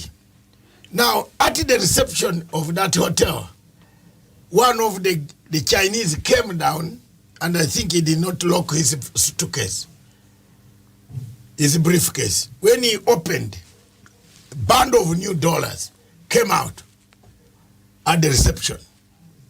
And you know when they fall, everybody, as they say, money, you smell money from far. All of us pointed our eyes there. And these were guests waiting. Cars had come, black V8 had come outside waiting. I'm an observer in these hotels, so that in case there is any terrorist coming, I can also see how I can take cover. So I saw people packing the money back. And this guy, an ambassador who was leading them to Ruto's office, looked at me like this, said, Daktari, you are here. I said, yes, I've seen you. I hope those new things, you can also bring something for me. Say, no, these are vistas. I say, yeah. So you can see how much money he has made. So Uhuru is not wrong here. A bad successor will loot the billions that you borrow. But for him, he has invested this in the roads that you have just seen on table. So there is something that you have learned from the date. The date. There's that word that I wanted to hear from what the president said. How deep do you borrow? Yes, Miriam. And let me just, in reference to what you're saying, what President Uhuru Kenyatta said yesterday, the story has been captured on page 7. Uhuru defends debt binge, says it's key to rapid development. So I'll just read a bit of it. President Uhuru Kenyatta was yesterday bullish about his administration's appetite for debt, saying it is good for the country's development. The president's defense of the country's borrowing came just a day after National Treasury Cabinet Secretary Uhuru formally presented to Parliament a legal notice proposing to expand the country's debt ceiling to 10 trillion Kenya shillings. The legal notice, which requires the approval of the National Assembly and the Senate, seeks to amend the Public Finance Management and National Government Regulations of 2015 to increase the debt ceiling from the current 9 trillion Kenya shillings. I want to propose a national question. How much is too much borrowing? When does borrowing become too much and unbearable to a nation? President Kenyatta asked. The president said that the only time the debt is a burden to a nation is if the nation is led by a cabal of looters. But in the hands of a visionary administration, debt is a catalyst for rapid development, the president said. He also added, the question Kenyans need to ask themselves is not whether debt is good or bad, but whether the money ends up in private pockets or is used to accelerate economic development. Exactly. From what we have seen now, right now, Miriam, you can see how much the president has borrowed and how much has been sunk in the roads. That's one way. You can also see, is there any value for the borrowed money? The answer is yes, there's value. Some of the places in Kenya were impassable. You cannot pass. Today you can pass. You people who go to Kisumu, who live the western part of Kenya, you can drive freely up to Siaya on tarmac and leave your car and enter your house. Those who have built houses near the roads. The cost of transporting goods from Mombasa to Uganda has gone down. The goods arrive in Naivasha and our trucks, because I'm in one of those businesses of trucks, they are there. They pick the goods and take to Rwanda, to Congo, and so on, before the Congo crisis, which is boiling to become another war, occurred. So the money that was borrowed has done some good work. That one I can agree. But when you want to blame Uhuru Kenyatta, let's look at the clip that was there. 69 countries risk to be in 3 risks. They will all burst. 69 countries. They will go Sri Lanka way. And out of 69, 25 are found in Africa, headed by Egypt, Tunisia. Lebanon is found in the Middle East, and Argentina in South America. And later on they say Ghana, Kenya, South Africa. Those are the main, and in this list it goes up to Nigeria.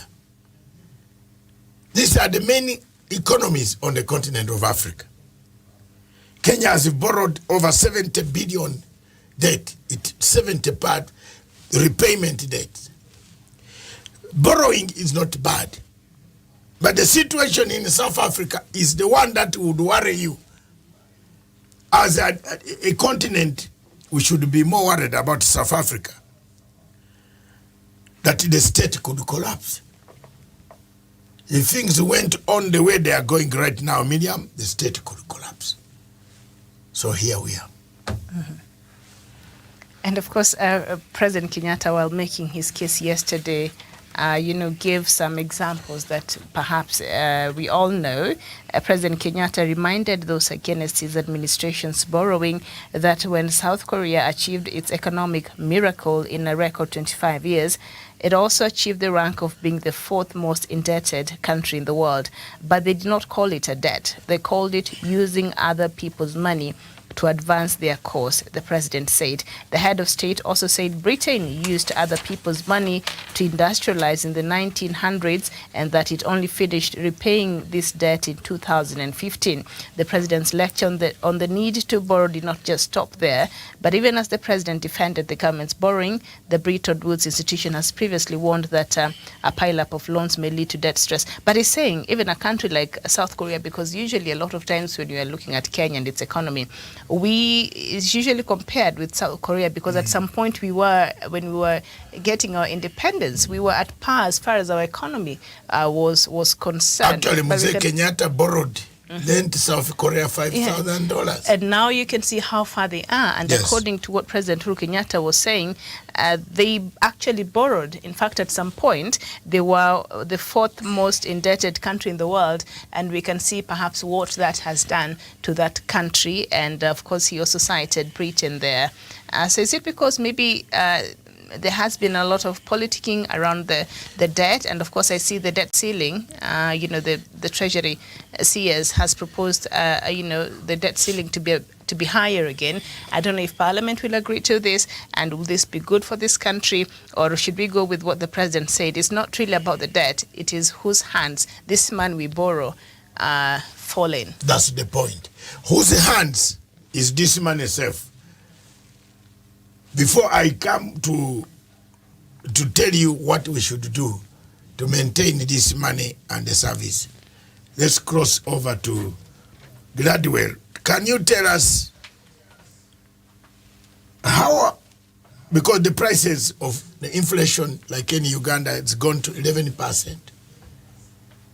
Prices in Kenya, you fix the inflation not to pass by 6%, it is over. Inflation rates, they have not gone so high. Kenya stability, the pound, the Kenya shilling is costing at 30. It used to be 33, 35, 36. It went up today, it's now at 30. If you want Uganda shilling, Kenya shilling versus Uganda, it's 30. On M-Pesa, if you send somebody money to Uganda, you have to pay, the rate will be given at 30. That means there is something strange with the economy. But let me hear from Gladwell before I give solutions. What do we do? What is it that South Korea did which we have not done? Gladwell.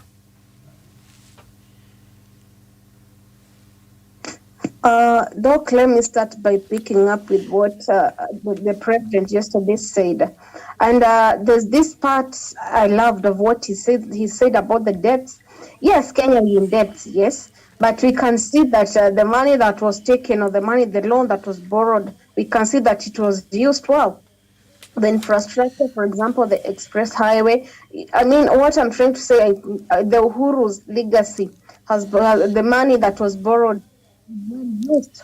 And there's something Uhuru said yesterday, we should be bothered on who takes over from him, because the debts can increase and go into people's pockets, something that we can see that has been happening.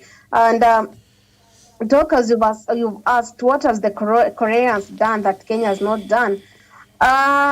There's so much, and one being that the corruption in Kenya is what is making Kenya's economy bad. And it's a wave that has hit us so bad. Another thing that affected our economy was the COVID-19.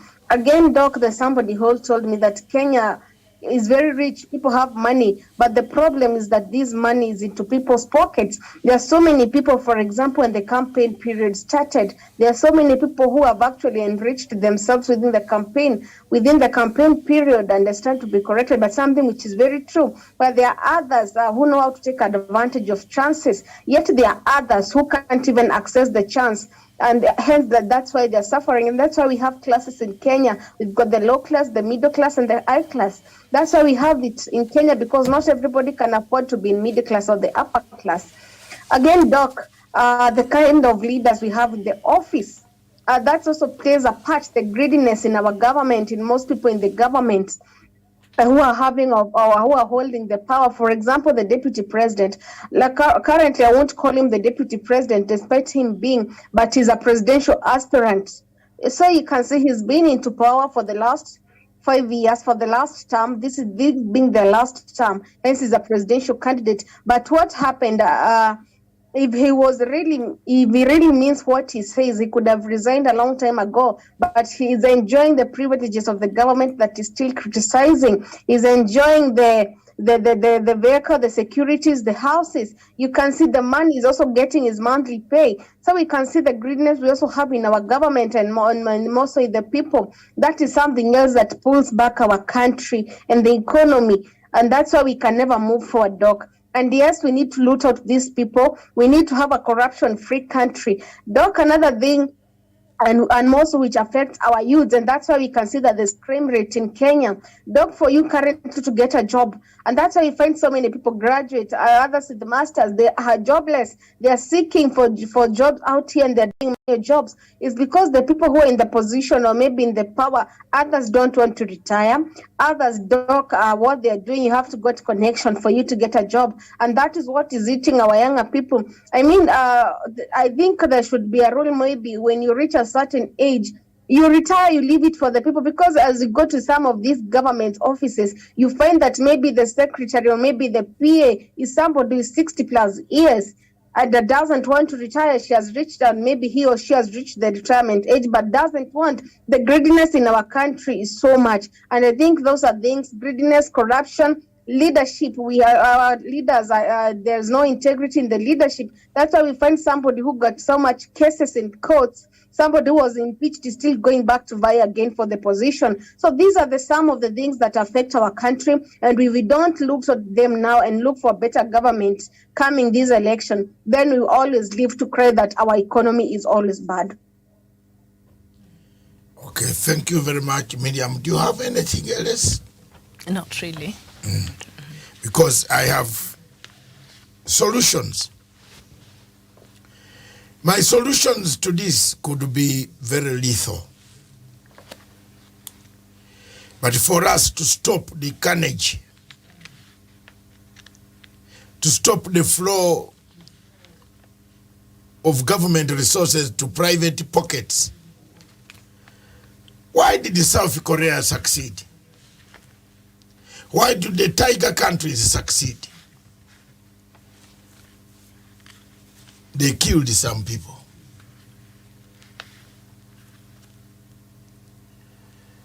My radical stand is some people must be killed if it was China. But Kenya is not China. Kenya is a country where you can steal on Friday, disappear on Saturday, go spend some night in a cell in Muthaiga or in Central Police Station, appear in court on Monday or Tuesday, sign a bail, pay the bail with the same stolen money. Remember, Miriam, we are not told where this money that they capture goes. There's also accountability crisis there. The people who stole this money in the KCB branch of Kiambu, you remember? The 50 million thieves who dug a hole to the till. I don't know whether Gladwell still remembers their name. Do you remember their name? I'm trying to recall, but I can see the faces. Yes. Where are they? Can they come and steal even your dress now? They could come and steal your dresses or your shoes even when you are sleeping, because they could dig a hole down and take the shoes. They have been released to the public. So the problem here is until Kenya and until African countries take drastic deterrent measures, corruption will kill them. Coupled with Ukrainian war, lack of wheat, because there's nowhere in Egypt where there's wheat. The wheat is imported from Ukraine. And then you see Egypt is on the first list of the countries falling to pieces. South Africa, the state is going to collapse. At least Kenya, you have a neighbor called Uganda. But still. Still? Yesterday I was shocked. Yes. The last time I bought, I don't like weeds. I don't buy. I just don't. So the last time I bought that 2 kg packet, I think it was around 130. I was shocked. Yesterday, one of my friends was saying, you know, we went to the supermarket and it's now over 200 shillings. I said, what? Yeah, it is going to go up. It's a good thing. I don't even love bread. So yes, so if you are eating bread, and especially white bread, Dr. Matsanga eats on the red, what is it called? Brown. And I rarely eat it. I have to burn it into a toast first to remove some carbohydrates. You're removing or adding? Burning is adding or removing? You're just burning. You're adding some eggs and all. You're adding. There are no eggs. And some oil. You're adding. No, I burn it. Okay. You burn it. In a toaster. And if I don't eat bread, I have no problem. I will relax, Miriam. My dear sister, I will be the most happy man not to eat bread. Because I've eaten bread since 1950 something. When I started having teeth. It was one of the best, Daddy could bring it at once in a month. But every week there used to be a car running around our county with selling bread. At a particular time, the Muhindi had a car. And that Muhindi was called Hussein Patel.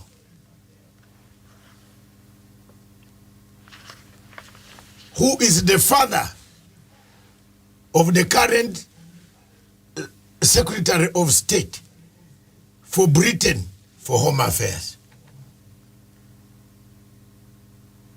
Have you seen how we have become relatives? The son of Hussein produced the current Secretary of Home Affairs of United Kingdom. She was born, she's literally from Bududa. So, look at that. She's there. But look, I've eaten bread. We used to run with that father of his because the father was my age. We have eaten bread, so I don't care about the bread. But the point I'm making here is for Africa, for Kenya, to restrict itself to compliance of international norms. It has to do something which is a deterrent to the type of corruption that is embedded within the state and within the state and the machinery. That you steal, you walk, and you walk free across the globe as a very good man. A man who took a team to Rio de Janeiro in Brazil was not sentenced. He's still contesting. He wants to contest as a governor, as an MP for Moyale or someplace in North. Look at that. Let people have what we call personal integrity. The main thing in this Constitution of Republic of Kenya, in my summary, is personal integrity. And I believe, Mr. Joseph Oto, you are saying South Sudan is not found on that list because it doesn't even exist on the map. Does South Sudan exist on the map of the world? Who knows it? It does. It knows it by an armed embargo. Of course, when you say you are embargoing South Sudan, that's when everybody say, oh, where is it? Do you know the Pope, as sick as he is, he still insists that he has to go to South Sudan. That is how that is how the world is concerned. The world is concerned, about but South Sudan. So our viewer Joseph Oto Manasseh said, it is funny, I've not seen. I think he was referring to another issue we were talking about like an hour ago. We were looking at some, I can't remember the exact conversation. That's when I saw that. Yes, that comment. South Sudan is not on the list because they have counted it already dead. The people there have eaten the money and they have eaten themselves. South Sudan produces oil. And that oil is sold and a few individuals capture, divided the money. And Miriam, by the time the oil reaches Port Sudan, on the other Red Sea, the money has already been divided. You have to look after the office of president, the deputy president 1, deputy president 3, vice president 4, that is 5, that is 6. We are soon going to have vice president number 7. Isn't it? So that's the country we live in now. That's the Africa we want. Isn't it the time to take drastic measures? Isn't it the time to keep the legacy of President Uhuru Kenyatta? Yes, he has tried. Yes, there are bottlenecks. Yes, obstacles appeared. Yes, people refused their situation of lifestyle audit. Ruto was the first person to refuse the lifestyle audit. He says, you can't check me. My chicken produced the best eggs on the continent of Africa, which I sell daily. And I get 1.5 million shillings daily. So each egg that comes out of the chicken in Sungoi is very valuable. We steal the money.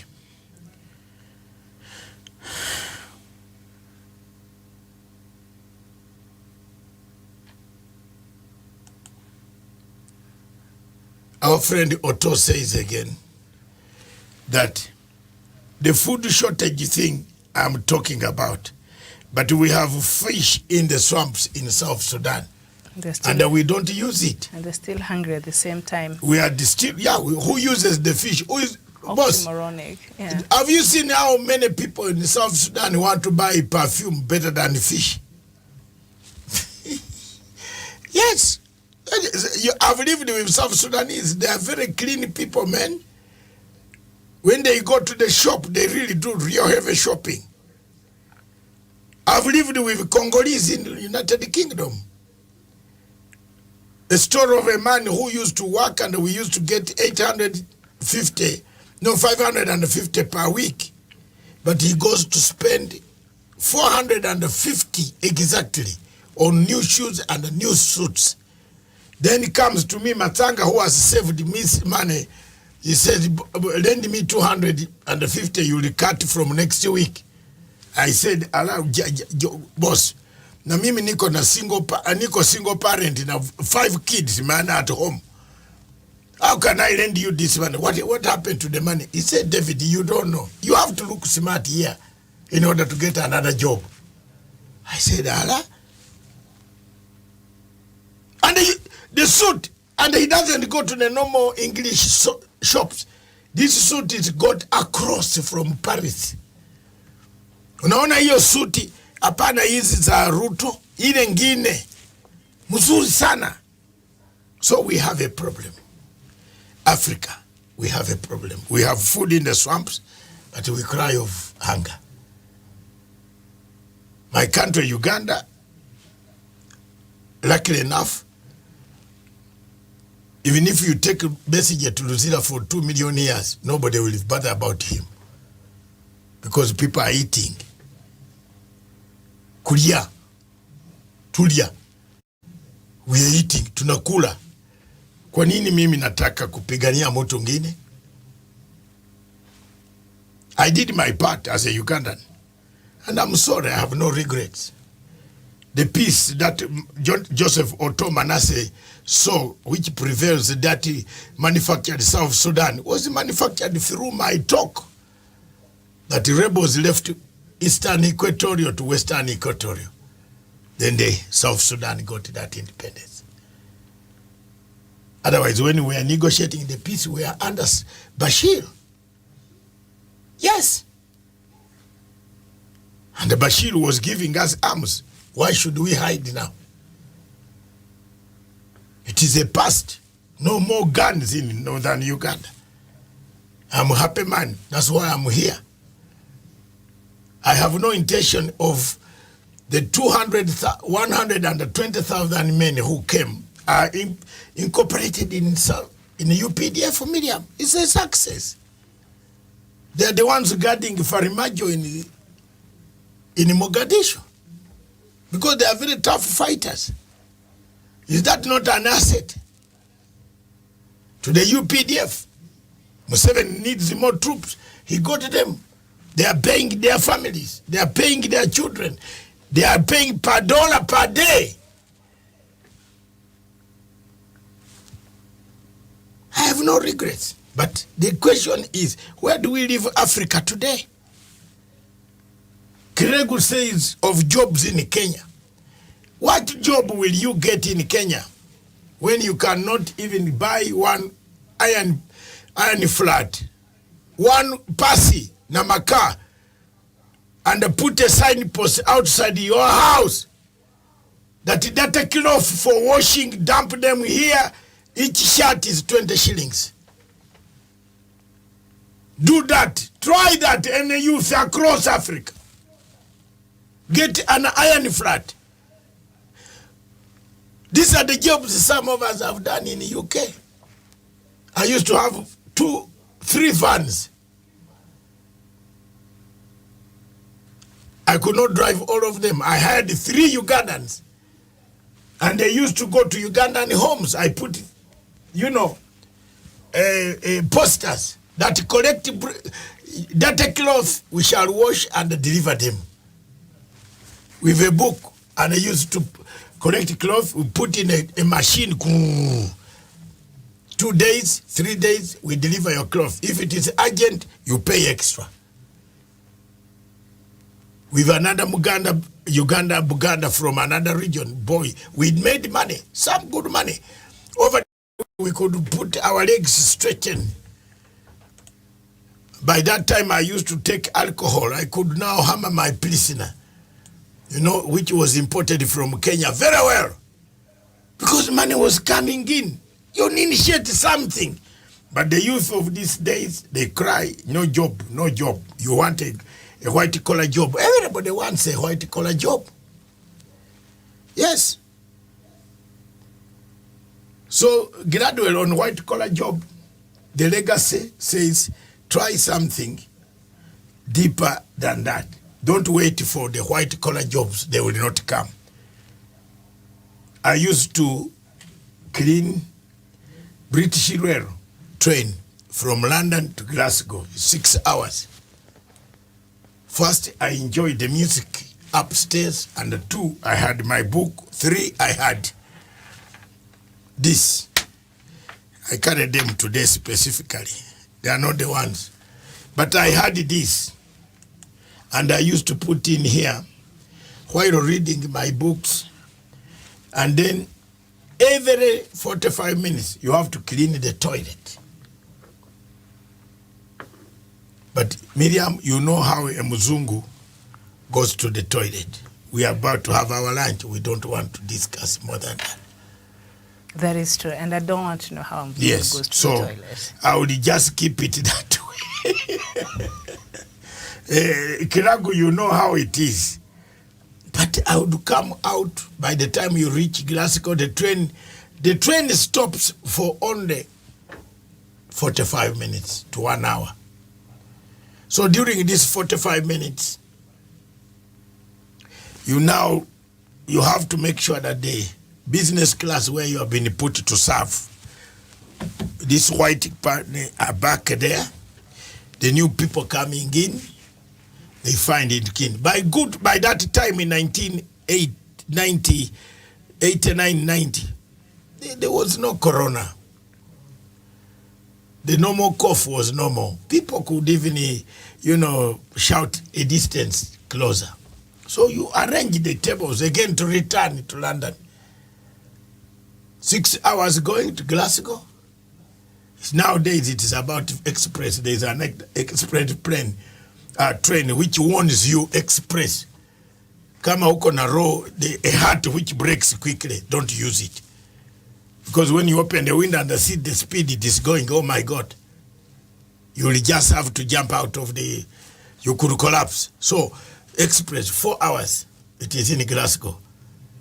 Another 4 hours is back in London.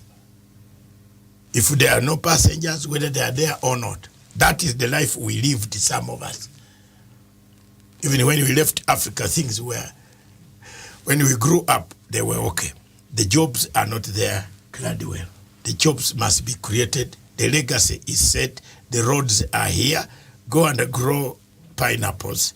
Send them, organize yourself in London, in Stockholm. And Otto Manese, President Uhuru Kenyatta is coming to Stockholm today. He's already there. So give him that good reception in Stockholm today. He will be there to address an eco summit, climate summit. He is the co-chair. Give him support. He has done very well. He has set the ground for Kenyans. But Kenyans need to stand up and fight back corruption. Miriam, you have gotten our audit report? Finally? Yeah, it is. Read it for us, and as I go, a takeaway. Meanwhile, the production team across engineers prepare for a takeaway, a very nice takeaway on this whole legacy this morning. Yeah, I've really looked for this Elections Act number 24 of 2011, and just because it's long, really, I've been reading it through. Yes. And the audit of register of voters, the chairman said Section 8A of the Elections Act 2011 requires that the commission to at least 6 months before the date of general election engage a professional reputable firm to conduct an audit of the register of voters for the purpose of verifying the accuracy of the register, and also recommending mechanisms of enhancing the accuracy of the register and updating the register. And then just going through, I think, is it? Let me see. So that number 24, section, I think section 5. I'll just read a bit of that. Section 5, registration of voters and revision of the register of voters under this act shall be carried out at all times. In the cases of general election or an election under Article 138, Sub-Article 5 of the Constitution, between the date of the commencement of 60-day period immediately before the election. So as much as it's very interesting, the Constitution, as much as Chebukati is supposed to have done this 6 months to the general election, there's also a section in this Constitution that seems to absolve what he's doing right now and qualifying what he's doing actually right now. So I'm trying to look for that. Section 8, the Commission shall maintain and update principal register voters. I want to see the 6 days to elections. So, okay, I can't find that. But yeah, it's there. So maybe I'll keep looking so that I'm able to give the exact information. Mm-hmm.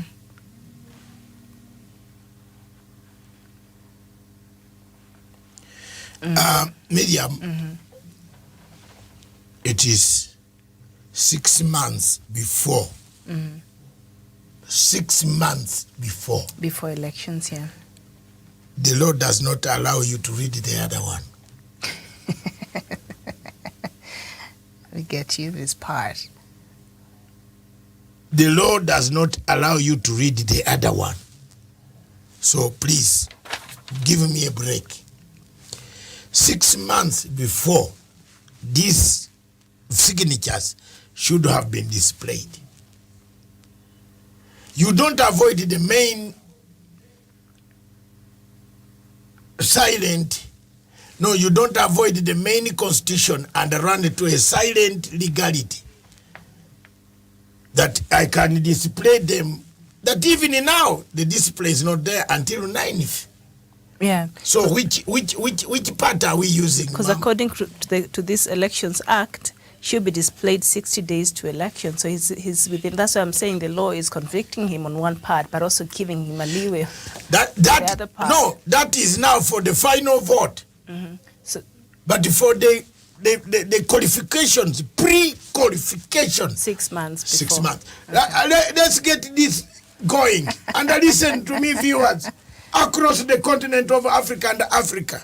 Listen to me, Dr. Matsanga. Before you inspect, you send your vehicle to Africa. There is what we call pre-inspection at the port of discharge. In law, Chebukati has lost it. The pre-inspection before the election on 9th catches Chebukati. If your vehicle is defective, you cannot send it to Kenya. SGS, which is a Swedish company. SGS, a Swedish company, has been awarded the contract. Chebukati, therefore, a pre-inspection audit of the voters register catches Chebukati. So you cannot disqualify anybody. And the viewers, whoever is watching this debate, tell me, why do you disqualify people on a register which has got dead people? No judge will agree with that. Thank you very much, Miriam. And also part of... Yes. Go ahead. Okay. So part of what I'm reading now, the Elections Act number 24, Section 8, C, of course, the IEBC will conduct a fresh voter registration if necessary at intervals of not less than 8 years and not more than 12 years immediately after the Commission reviews the names and boundaries of the constituencies in accordance. That is, if we have created more constituencies, which we have not, and review the number, names and boundaries of the wards wherever a review of the names and boundaries of counties necessitates the reviews, and also revise the principal register of voters whenever country boundaries are altered. So that has not been altered. Could IEBC use that? To say... We don't have new constituencies, so there was no need to review. Then why did we... No, IEBC, Miriam, in law, yes. IEBC cannot use that, because then why did we go for voter registration? New voters, why? Because the law says that IEBC should be updating, updating the register. Getting new voters should be a continuous So how many exercise. are the new voters? Yeah. How many are the new voters? That's the only question the judge will ask. How many do you? How are you basing to disqualify Wajikoya? But they gave us the new voters, the list of the people who went to register, which was below par, what they had expected. Yes, so they have the new voters. So he can say, so yes, here are the new voters. Did they give them the new vote? Is it a clean? You see, what the words here are accuracy. Miriam, you have mentioned them. Yes, accuracy. Accuracy. You know, the word accuracy and mechanism, 6 months to check on the accuracy of the register. This register that is disqualifying people is not accurate. It's not accurate. What Chebukati should do is wind up, pick some money, income, what is it called, petty cash a bit, to be able to relax in the next 2 months and go home. So the Commission shall maintain an updated principal register of voters.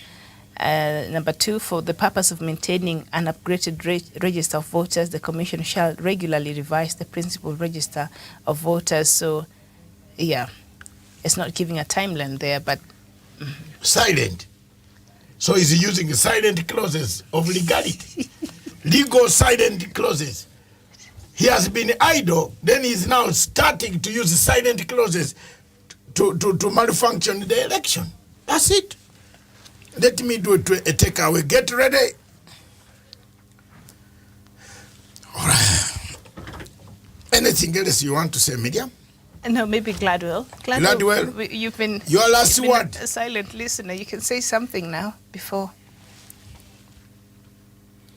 Gladwell Kirago. You know, I'm enjoying what both of you are saying and the research you're doing. And I think, Doc, you've finalized everything. Where there's a point I wanted to make, but you've said it. What is that point of jobs? Yeah, you can create. Do you know that you can create where you are? You can create a laundry.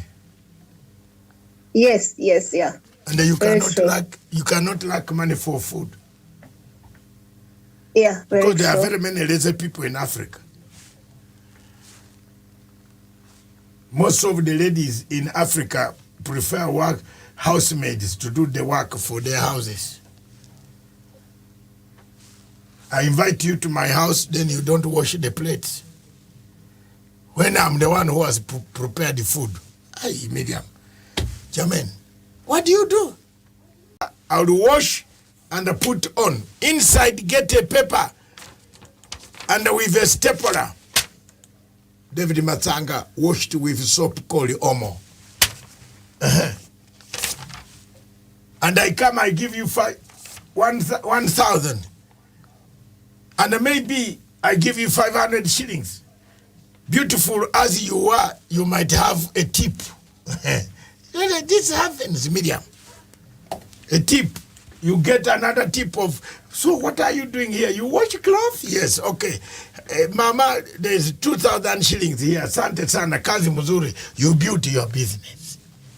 But the younger youth of today don't want to do that. They have a problem. And that problem is, as Kenyatta said, they complain at everything. Because of the bad culture we have with the elders. Most of the elders complain of things that have not been done, yet they have done them. I'm not a thief, but where did the money go? He said even the money, 200 million found on your account. And then you say, I did not know how it arrived there. How? There's another editor who had 16 million during the NYS. And they said he didn't know how it was banked there. Do I trust such a man? Thank you very much. This is my takeaway.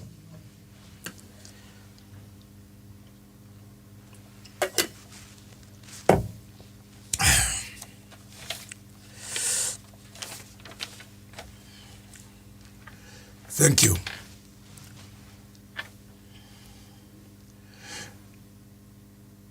President Uhuru Kenyatta yesterday addressed the last Madaraka Day as he leaves office in the next 3 months. The speech was one of the best speeches that I have listened for over 10 years since 2007, 9, 10, 11, when I first came to know President Uhuru Kenyatta personally. I was impressed about the delivery of the salvos that are needed in order to give the successor a startup program. The speech touched on a number of things, but outstanding of all of them was the handshake. The legacy of President Uhuru Kenyatta will be determined by the handshake. He leaves a country united so that it doesn't fight again in the future. President Uhuru Kenyatta has made efforts to make sure that Kenya remains united. He shook hands with Raila Amolo Odinga in this process, on this journey. It has cost him the bad names, the bad mouthing that we have seen for the last 4 years. Most of us who have stood on the legacy trend and stood on the legacy basis and said we defend his legacy have never been short of words of saying what we need to say and defend it up to the end. Indeed, the president tried to fight corruption.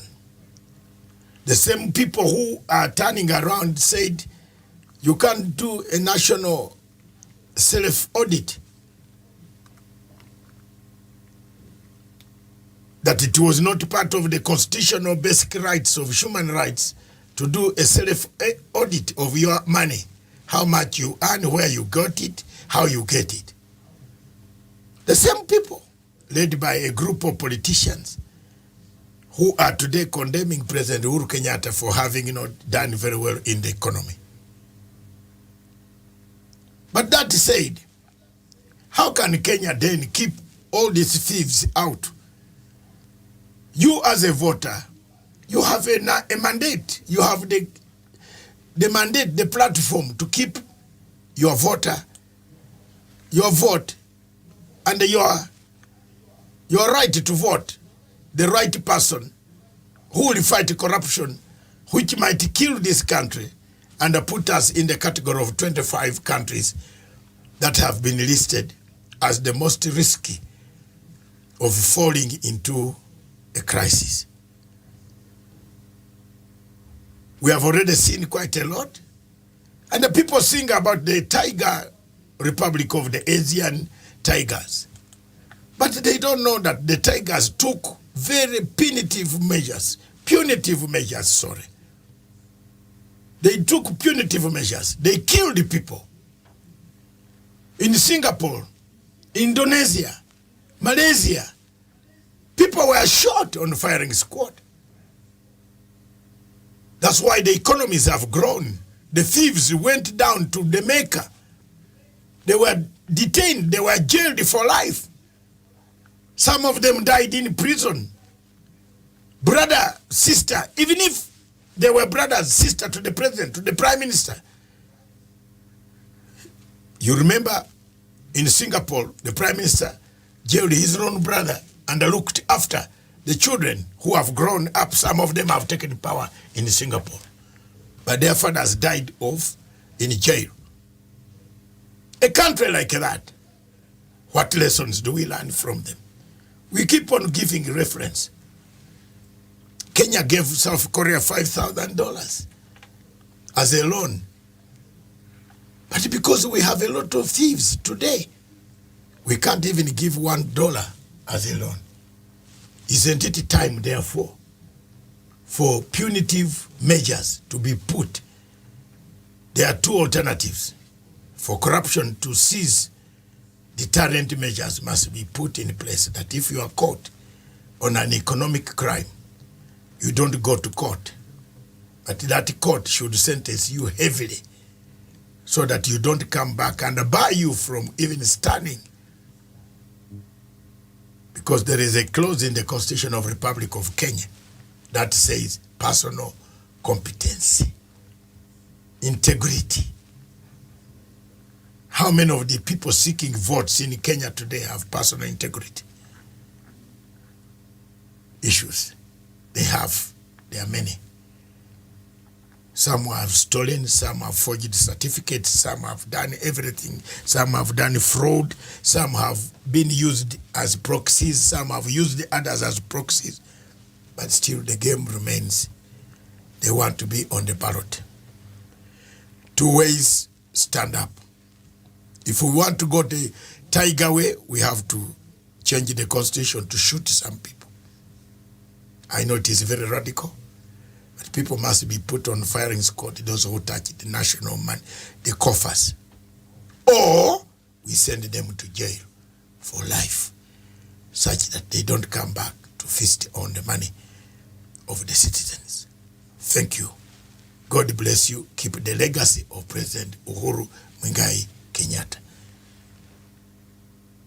Thanks.